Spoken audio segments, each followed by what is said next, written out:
Village computer এডুকেশনে আপনাদেরকে স্বাগত।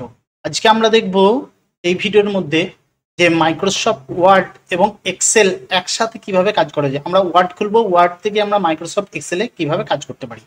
দেখুন আমরা কিভাবে করব। প্রথমে আমরা চলে যাব মাইক্রোসফট ওয়ার্ডে।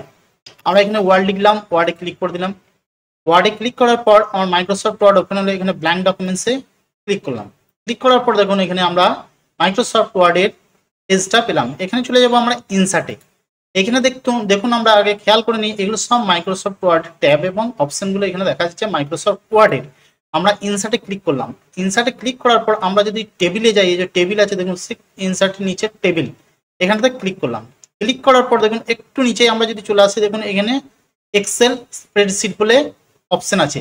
প্রথমে তাহলে মাইক্রোসফট ওয়ার্ডে আমরা একটু টাইপ করে নিই। আমরা জানি এই কমেন্টটা লিখলে আমরা যে কোনো একটা প্যারাগ্রাফ পেয়ে যাবো, একটা প্যারাগ্রাফ চলে এলো। এরপরে আমরা এখানে একটা টেবিল করে হিসাব নিকাশ বা এক্সেলের কাজ করতে চাই মাইক্রোসফট ওয়ার্ডে।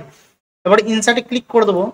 ইনসার্টে ক্লিক করার পর আমরা টেবিলে ক্লিক করলাম। টেবিলে ক্লিক করার পর একবারে নিচে চলে আসবে এক্সেল স্প্রেডশিট বলে একটা অপশন আছে, এখানটাতে ক্লিক করে দিলাম। ক্লিক করার সঙ্গে সঙ্গে দেখুন আমাদের কি হবে, মাইক্রোসফট ওয়ার্ডটা দেখুন এক্সেলে পরিবর্তন হয়ে গেল। দেখুন এখানটাতে সব মাইক্রোসফট ওয়ার্ডের অপশন চলে আসছে মাইক্রোসফট এক্সেলের। তো মাইক্রোসফট এক্সেলের সব অপশন আমরা এখানে দেখতে পাচ্ছি। এখানে দেখুন এই ডটটা ধরে যদি আমরা একটু বাড়াই, তো আমরা এক্সেলের সিটটাকে একটু বড় করে দেখতে পাবো। এরপরে যদি আমরা এখানে কিছু নাম, ঠিকানা বা যেবারে গাণিতিক ক্রিয়া সম্পন্ন করি, যদি আমরা একটা টেবিল তৈরি করতে চাই, ধরুন এখানে লিখলাম রাজা, এখানে সুমিত, ধরে লিখলাম সুমিত, মিতা, মানে গীতা। তো আমরা এখানে লিখার পর যদি আমরা এখানে ধরুন লিখলাম 56, 63, 52, যাই হোক লিখলাম আমরা এখানে সংখ্যা লিখার পর এগুলো সব লিখলাম। লিখার পর কি হবে, আমরা যদি ইচ্ছা চাই এখান থেকে সাম, অ্যাভারেজ এবং সব কাজ এক্সেলে যে কাজগুলো হয় সেই কাজগুলো আমরা এখান থেকে করতে পারবো। ধরুন এখানে এগোটা লিখলাম। এরপরে যদি আমরা এটা সিলেক্ট করি, সিলেক্ট করে এখানে দেখুন অটো সাম আছে, আমরা এখানে ক্লিক করে দিলাম, সাম করে দিলাম, দেখুন টোটাল হয়ে গেল।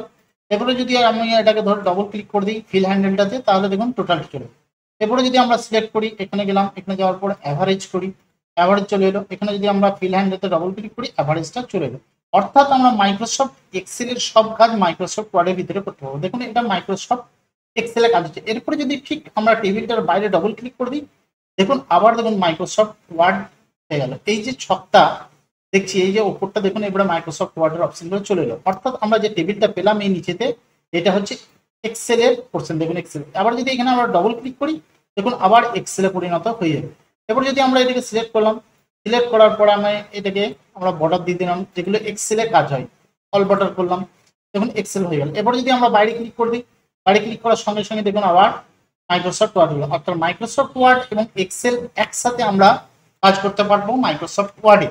কোথা থেকে করতে পারবো, ইনসার্ট যে টেবিল, টেবিলে যে দেখুন এই নিচেতে এক্সেল স্প্রেডশিট বলে অপশন আছে, এখান থেকে আমরা মাইক্রোসফট ওয়ার্ডে এক্সেলের কাজ করতে পারবো। আমরা যখন বাইরে ক্লিক করবো তখন মাইক্রোসফট ওয়ার্ডের অপশনগুলো আমরা দেখতে পাবো।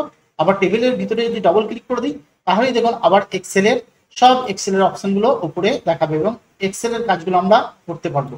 অর্থাৎ মাইক্রোসফট ওয়ার্ড এবং এক্সেল আমরা একসাথে কাজ করতে পারবো। যদি ভিডিওটা ভালো লাগে অবশ্যই লাইক করবেন, কমেন্ট করবেন, শেয়ার করবেন। চ্যানেল নতুন হলে চ্যানেলটি সাবস্ক্রাইব করবেন। ভিডিওটা দেখার জন্য আপনাকে অনেক অনেক ধন্যবাদ।